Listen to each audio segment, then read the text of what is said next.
ጎሲቀድ የጀመርነው መንገድ ፋራን ተራራ ላይ ስንደርስ ፀሐይ ወጣ በደመና በተከበበው መርሳ ከተማ ላይ አንጃባ ተመለከትናት።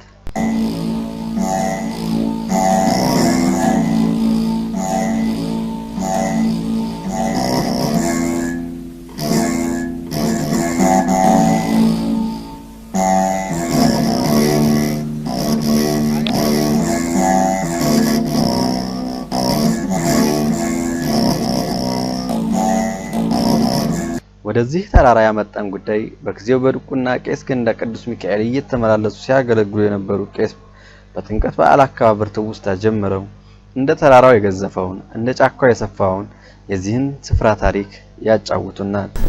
እንግዲህ ቄስ ገንዳ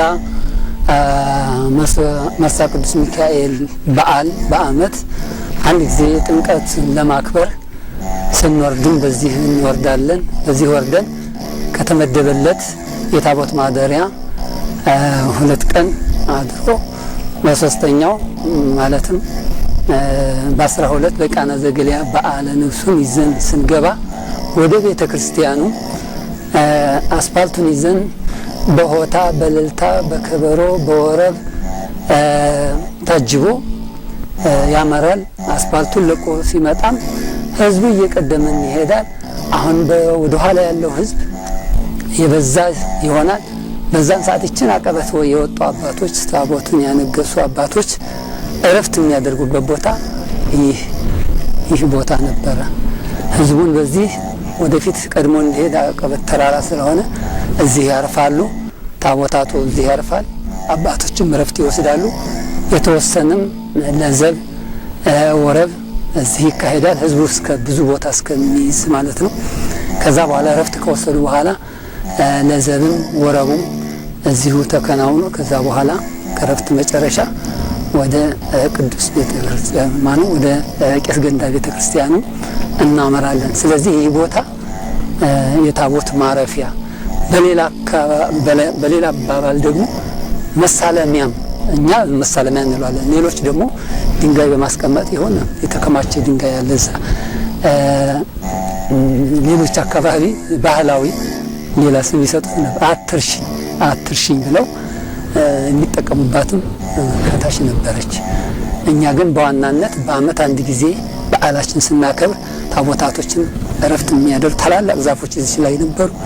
እዚህ አረፍ ብለን ለዘቡንም ወረቡንም ያደርግን ጤነኛው ወይም ጎረምሳው አርሶ አደሩ ሆታውን እያቀለጠው በዚህ ይሄዳል። ቀጥለን እኛ እንጓዛለን።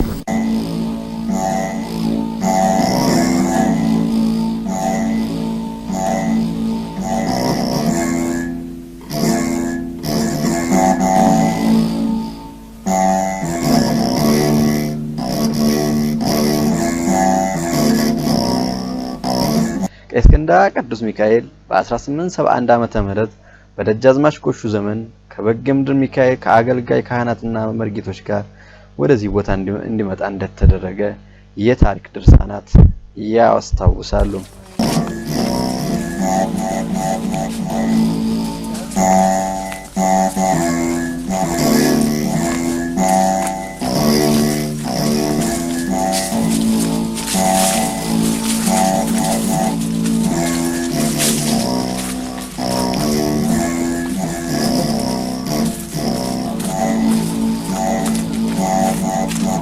አጠቃላይ ታቦተ ቅዱስ ሚካኤል ለምን ተመረጠ ስንል እንግዲህ በዘመኑ የነበሩት አባቶች ይህንን የመረጡበት የመጀመሪያው ከችግራቸው ለመዳን በመዝሙረ ዳዊት ምዕራፍ 33 ላይ 43 ላይ እና 33 ላይ ቁጥር 7 ላይ ያለውን ታሪክ መሰረት አድርገው ታቦቱን ወደዚህ ያመጡበት ሁኔታ አለ። ሁለተኛ አጋንንት ወይም ደግሞ ሰራዊት አጋንንት እንዳይበረቱባቸው ይዋጋል ታዋጊ ነው ሲሉ በዘፍጥረት 19 ያለውን ታሪክ መሰረት አድርገው ታቦቱ ወደዚህ እንዲመጣ አድርጓል ማለት ነው። በሌላኛውም በቀን በሌሊት በስራዎች በሰላም ይጠብቀናል ሲሉ እስራኤልን ይጠብቅበት የነበረውን ታሪክ መሰረት አድርገው ያመጡበት ሁኔታ አለ። በዘጸአት 23 ያለውን ታሪክ መነሻ አድርገው ሌላው በወራሪዎች ጊዜ ወራሪዎች እንዳያሸንፏቸው ይረዳናል በማለት በመሳፍንት 6:8 ላይና ዕብራውያን 11 ላይ ያለውን ታሪክ መሰረት አድርገው ነገስታቶች ተጠቀሙበት እንደነበረ አባቶቻችን ይህንን ታቦት ቅዱስ ሚካኤል መርጠው ወደዚህ ያመጡበት ሁኔታ አለ ማለት ነው።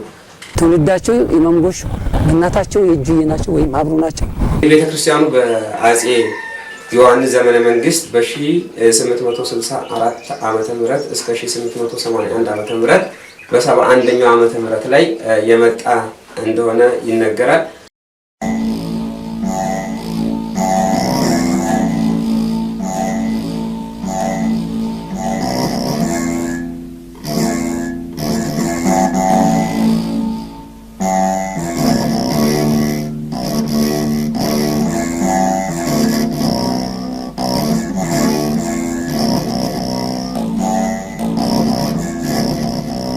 ቅዱስ ሚካኤልን ያመጡት አብሮ የመጡ ታቦታቶች አሉ፣ ጠቅሳቸዋለሁ። አምጪዎቹ አባቶች በዋናነት ድንግል መነኩሴ የኛ ቅድመ አያት ምጅላት ነው የሚባሉት አባ ወልደ ገብርኤል፣ አባ ወልደ አብ፣ አባ ገብረ ማርያም። ደጃዝማች ኢማም ጎሹ ሚካኤል ከማይረሳው መንፈሳዊ ስራቸው በቅዱስ ሚካኤል ታቦት ብቻ አላቆመም፣ ሌሎች አብያተ ክርስቲያናትን አሳንጸዋል። ከዚህም ጋር አብረው የመጡ 7 የሚሆኑ ጽላቶች አሉ ማለት ነው። ከታቦተ ቅዱስ ሚካኤል ጋር ታቦተ ማርያም፣ ታቦተ ጊዮርጊስ፣ ጊራና ጊዮርጊስ ብለን የምንጠራው አሁን ኒን መድኃኔዓለም፣ መለታ አቡነ ገብረ መንፈስ ቅዱስ፣ መነኩሲት ማርያም ከዚህ በምስራቅ በኩል የምትገኘው፣ እንዲሁም አኮባ ማርያም የዛብዛም ብለን የምንጠራት፣ እንዲሁም ደግሞ የኮሶ ሜዳ ታቦተ ኢየሱስ አብሮ የመጡበት እንደሆኑ ነው የሚነገረው። ከደሴ 90 ኪሎ ሜትር ከወልዲያ 30 ኪሎ ሜትር መካከል ላይ የሚገኝ ታላቅ ቦታ ነው ማለት ነው። ይሄ ደብር እንግዲህ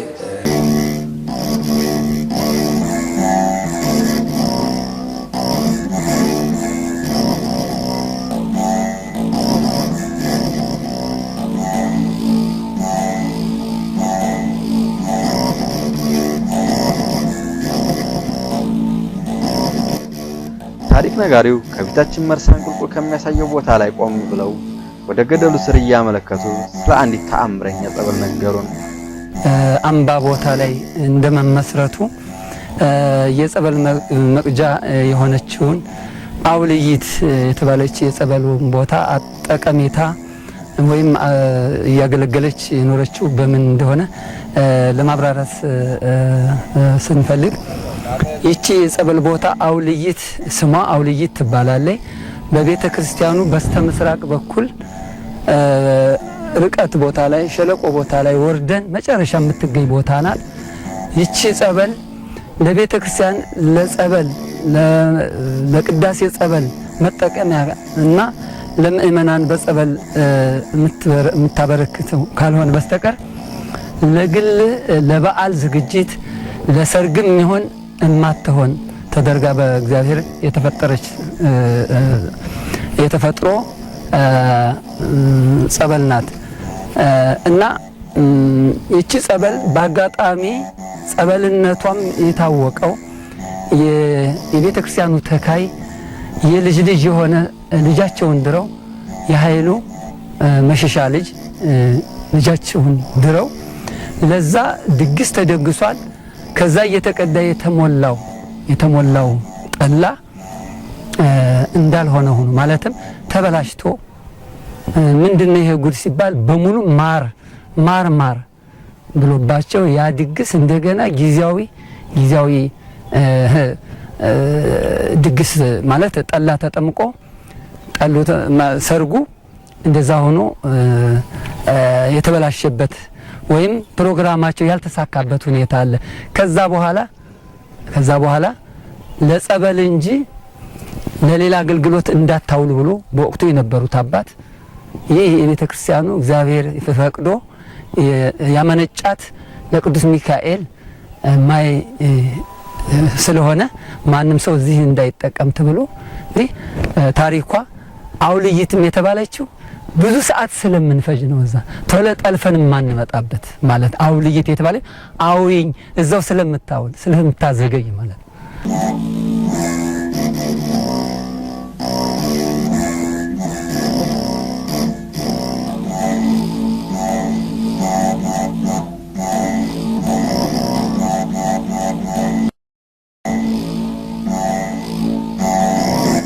ቦታው ማን ያዋስነው ነበር ብለን ላነሳቸው ጥያቄ እሳቸው በሐሳባቸው አካባቢውን እየዞሩ እንዲህ ገልጸውልናል።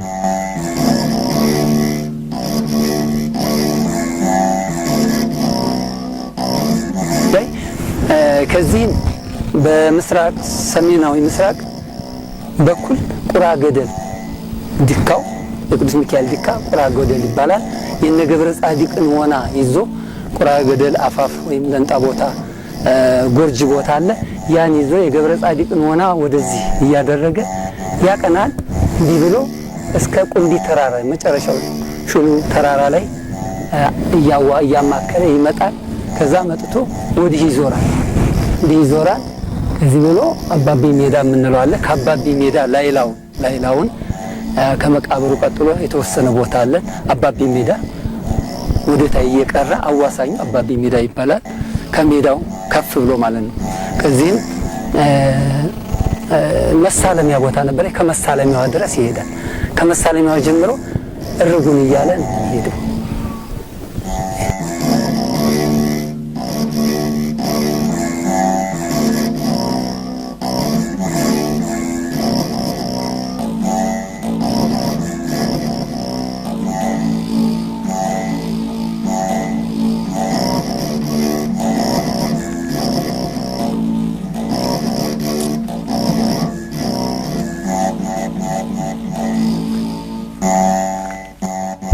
እንዳል በጊዜው የፍታትና የእረፍት ቦታ ስለነበር አካባቢ በጫካው ውስጥ እየተሽለኮለኩን ሲያሳዩን ወደ አናው ቤተክርስቲያን ግቢ እየደረስ እንደሆነ ያስረዳል። እሺ እንግዲህ ማርገጃ ማለት ማረፊያ ቦታ ማለት ነው። በጥቅሉ በበዓል ጊዜም ታቦታት አንግሰው የዋሉ አባቶች የሚያርፉበት ቦታ ማለት ነው ዋናው።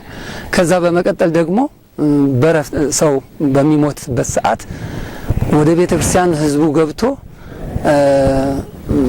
አስከሬኑና አልቃሾች አርፈው ስርዓተ ፍታት ሰባተኛው ማለት ስድስተኛው ምዕራፍ የሚፈጸምበት ማለት ነው። ማርገጃ ማለት ይሄን ይመስላል።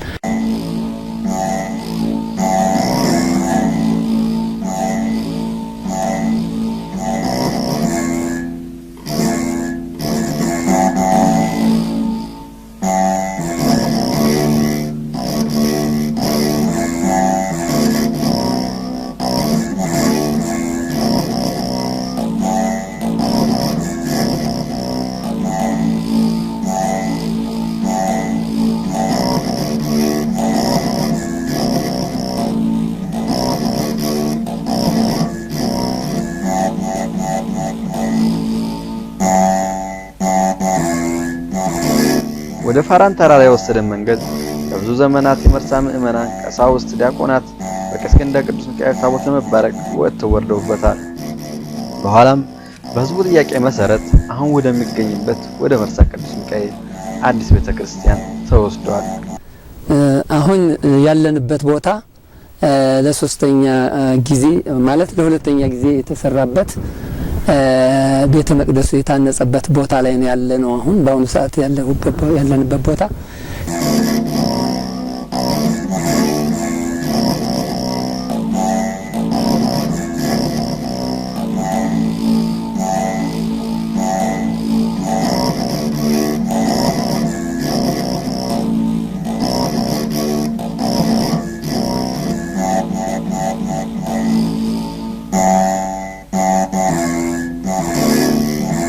የቀድሞ ቦታ ግን ተራራማው ላይ እዛ በስተምስራቅ ደቡብ በኩል ነበረ። ያንን በአጋጣሚ ቃጠሎ በሳር ቤት ስለነበረ ያ ሲቃጠልባቸው ያንን አፈሰው በዚህ መሰረቱ። ይህም ሲመሰረት በሳር ቤት ነው የተሰራው። ይህም ብዙ ዘመን ካገለገለ በኋላ በአጋጣሚ በጧፍ ትርኳሽ ያልጠፋ ጧፍ ተፋፍጎ ይህም ደግሞ ያው አደጋ ደርሶ ያው በንዋየ ቅድሳት አደጋ ሳያደርስ ሳር ቤት በመሆኑ ከጭራሮም የተሰራ ስለነበር ተቃጠለ። ንዋየ ቅድሳት ግን አልተጎዳም ነበር።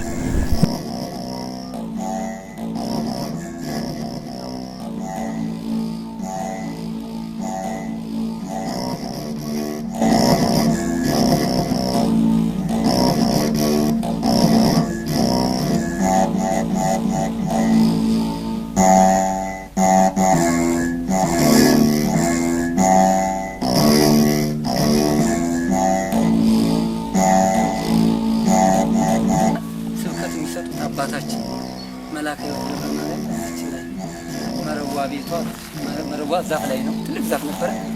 መረዋው እዚህ ነበረ። ከዚህ ዛፉ ሲወርቅ ወደዚህ ተቀየረ። የተካዩ የደጃች ማሙጎሹ አብርቦታቸው አጽማቸው ያረፈው ትልቅ ቤት ተሰርቶ ክብ ቤት ነበረ። ቤተሰቦቻቸውን ሲያርፉ እዚህ ያርፉበት ነበረ እና እንደ ደጀ ሰላም እንጠቀምበት ነበር። ዋናነት ከመሰራቸው አባት ይህም እንደ ደጀ ሰላም የተጠቀምንበት አብረን ኃይለ ሚካኤል ሳህለ ሚካኤል እያልን ባለቤታቸውንም እሳቸውንም በጸሎት እናስብ ነበር። እዚሁ ዝክር እንዲዘከሩ ታስቡ ደጀ ሰላሙ እዚህ ላይ ነበረ ማለት ነው።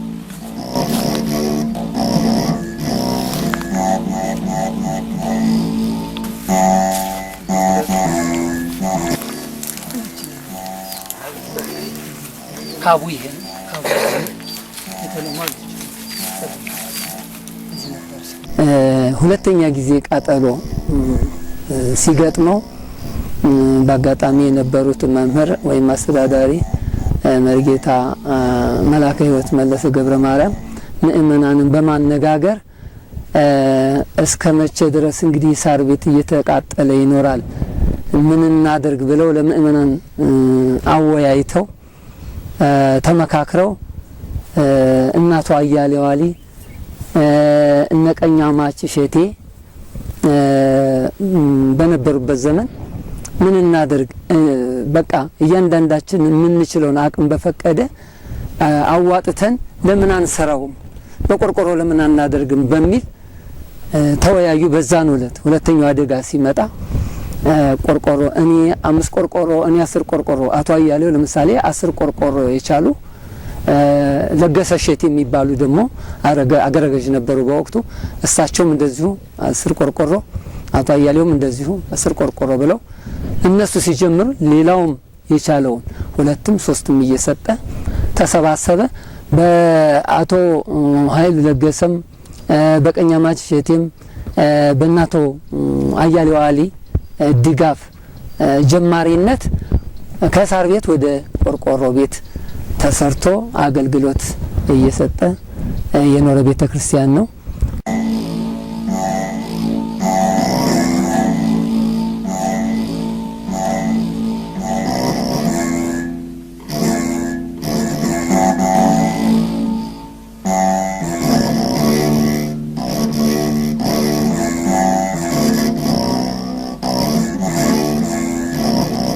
ከዛ በኋላ ብዙም ሳይርቅ ምእመናን ምን አሉ? ይህ ቤተ ክርስቲያን አቀበት ሆነብን፣ ራቀን፣ ህዝቡ ምእመናን እየበዙ ነው ከተማ ላይ።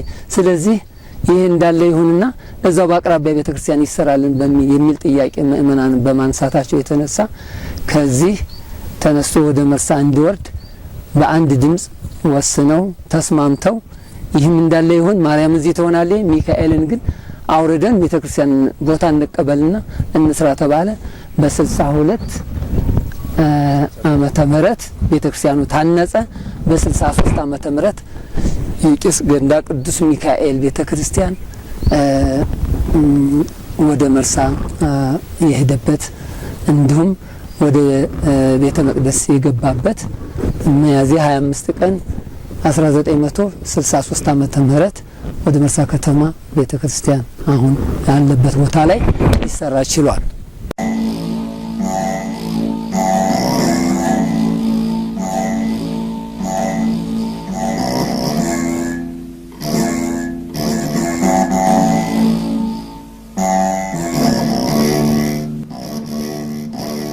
እልፍ ስንልም አዲስ ታሪክ አለ። የመስቀል በዓል ማክበሪያና የሰንበቴና የጽዋ መጠጫ ዛሬም ላይ በጫካው ተውጠው ታሪካቸው ብቻ ቀርቷል።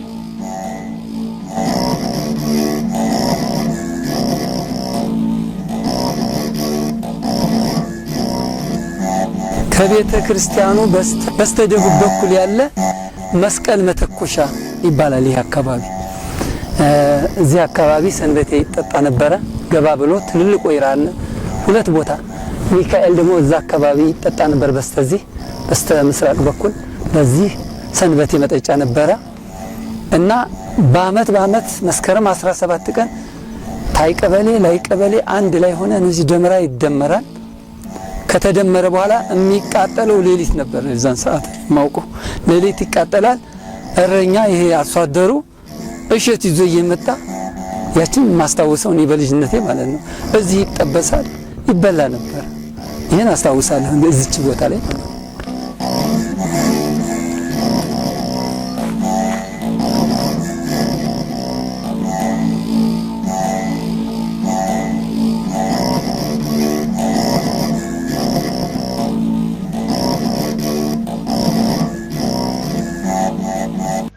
ይህ ታላቅ ቦታ እስከ ታሪኩና ግርማ ሞገሱ ገዝፎ እንዳይቀር ምን እየተሰራ ነው ማለታችን አልቀረም።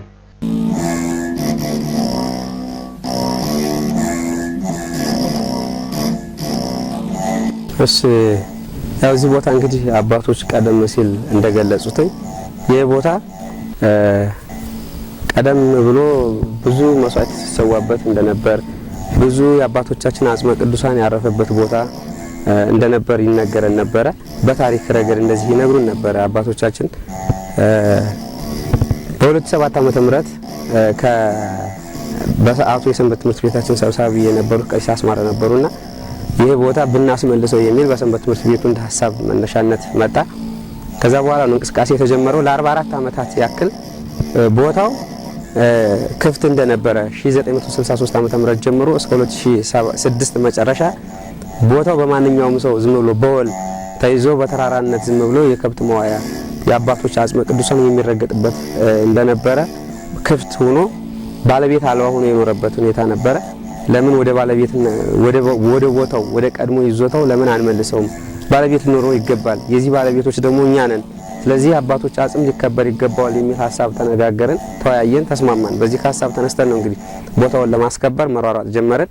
ከዛ ሰዓት ጀምሮ ለአንድ አመት ተኩል ያክል ፈጅቶ ቦታው በይዞታነት በደብተር ማለት ነው ከሀብሮ ወረዳ ገጠር መሬት እና መሬት አስተዳደርና ግብርና ጋር በመነጋገር አጠቃላይ ያለውን ነገር የቦታውን ታሪካዊ አመጣጡንና ታሪካዊ ቦታውን ሊነግሩን የሚችሉ አባቶችን በማምጣት ቦታውን ዙሮ በመርገጥ ቦታውን ለማስከበር የተቻለበት ሁኔታ በደብተር ወደ 31000 ሄክታር የሚሆን ቦታ እንደሆነ ተካቶ የወጣበት ሁኔታ አለ። አጠቃላይ ይሄ ነው ከቦታው የምንነሻው ስንጀምር ማለት ነው ለማስከበር። ከዛ በኋላ የተሰሩ ስራዎች ምንድናቸው? ከ2008 ደብተሩን በእጃችን ከያዝን በኋላ በቦታው ላይ የመሰረት ድንጋይ በ2009 ዓ.ም የመሰረት ድንጋይ ተጣለ። ቦታውን ይሄን መጥተን አየን።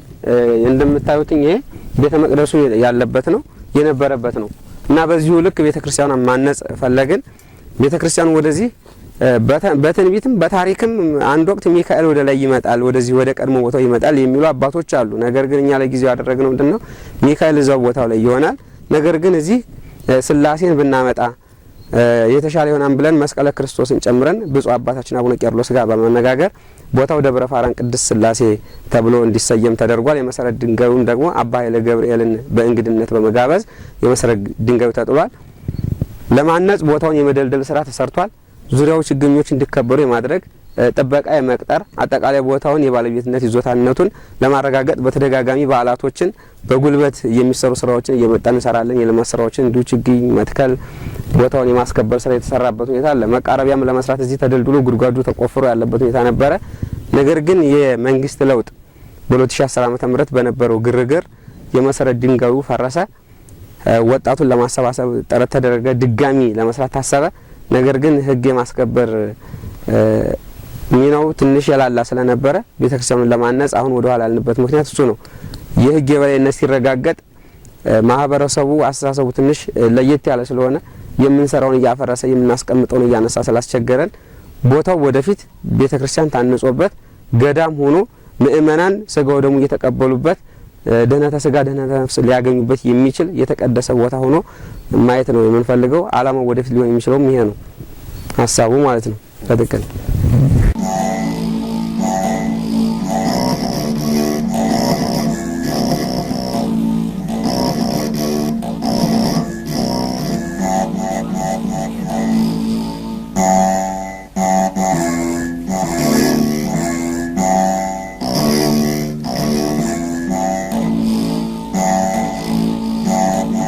ዓመተ ምህረት የደብረ ፋራን ቅድስት ስላሴን መሰረት እንዲጣል በእግዚአብሔር ፈቃድ ተደርጎ መሰረቱ ተጥሏል። በ2010 በእነዚህ ቀናቶች መሰረቱ ፈርሶ በማግኘታችን በጣም አዝነናል። ብዙ ምእመናንም እዚህ ላይ ቁጭታቸውን ለመግለጽ ቢሞክሩ ማይቻል ስለነበር ምንም ማድረግ አልተቻለም። እንግዲህ እንደ ሥላሴ ፈቃድ እግዚአብሔር በፈቀደው ይህን መሰረቱ ይህን አይደለም ዋናውን ቤተክርስቲያን በእግዚአብሔር ፈቃድ እንዲሰራ አሁንም ሥላሴ ፈቃዳቸው ይሁንልን እያልን እንመኛለን።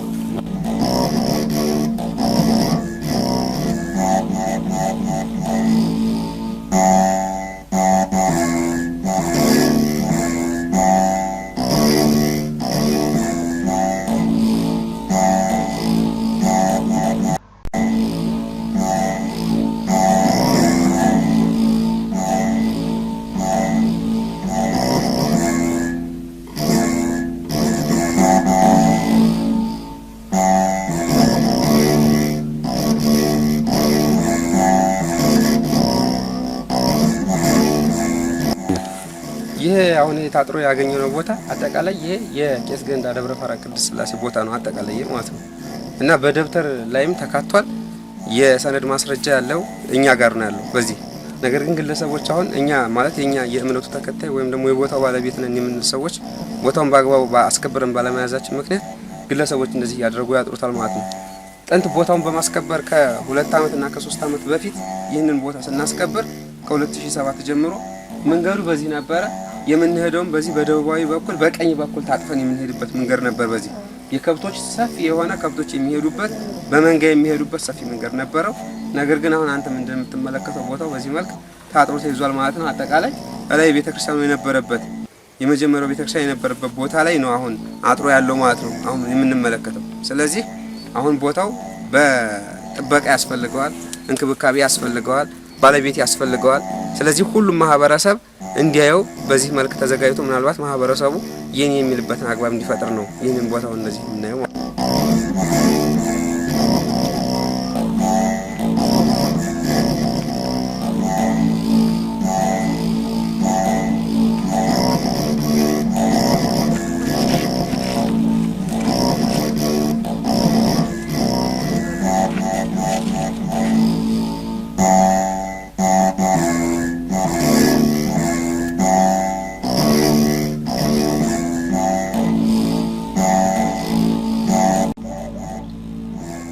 የአባቶቻችንን ርስት አንሰጥም ብለው ጥቂቶች ለዚህ ቦታ መስዋዕትነትን እየከፈሉ ይገኛሉ። የመርሳ ምእመን በአንድነት በገንዘብ በእውቀት በመተባበር ይህን ዘርፈ ብዙ መንፈሳዊ አገልግሎት የታሰበለት ደብረ ፋናን ቅድስት ሥላሴን በማልማት ከሚደርስበት ጥቃት በመታደግ የዚህ ትውልድ ኃላፊነት ብቻ ሳይሆን ክርስቲያናዊ ግዴታ መሆኑን ሊዘነጋ አይገባም። እንደ አባቶቻችን ታሪክ ሰሪ እንጂ የታሪክ ተወቃሽ እንዳንሆን መዘናጋትና ቸልተኝነትን አስወግደን ቤተክርስቲያኑን አንጸን ለመገናኘት ያብቃን። ለጊዜው ይቆየን። ወስብሐት ለእግዚአብሔር።